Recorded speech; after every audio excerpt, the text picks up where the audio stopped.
Pozrime sa. Čím viac je táto oblasť zablokovaná, tým väčšie bude brucho. Táto oblasť zahŕňa chrbát, pás a boky. Mnoho ľudí sa mylne domnieva, že väčšie brucho po 35. roku života je spôsobené prejedaním sa a nedostatočným cvičením.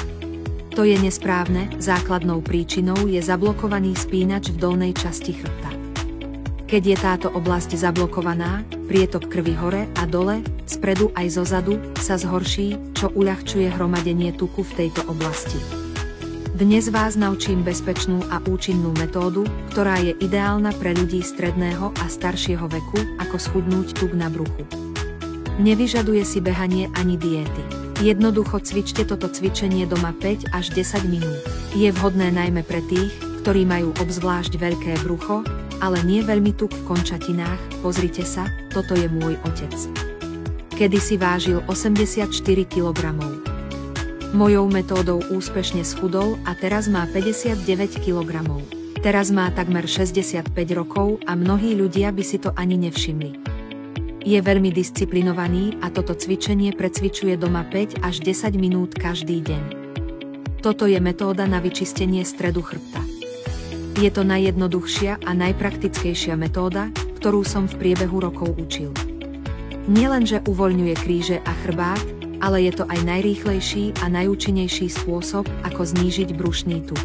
V priebehu rokov som pomohol stovkám ľudí stredného a staršieho veku v našej komunite s veľkým bruchom úspešne sa zbaviť brucha pomocou tejto metódy. Teraz vám dovoľte, aby som vás túto metódu naučil. Dobre. Najprv nechám účastníkov, aby to predviedli. Najprv si pripravíme bedrovú opierku, ktorá vám pomôže s cvičením.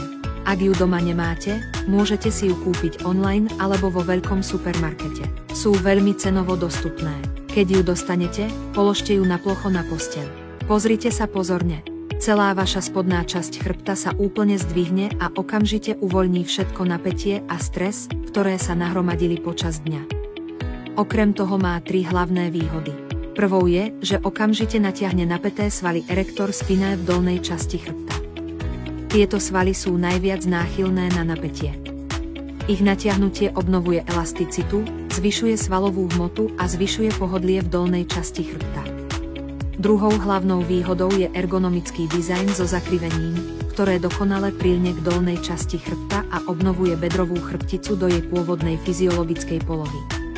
Toto cvičenie je obzvlášť prospešné pre tých z nás, ktorí majú bedrovú herniu, stenózu alebo vydutie, pretože naťahuje zúžený medzistavcový priestor.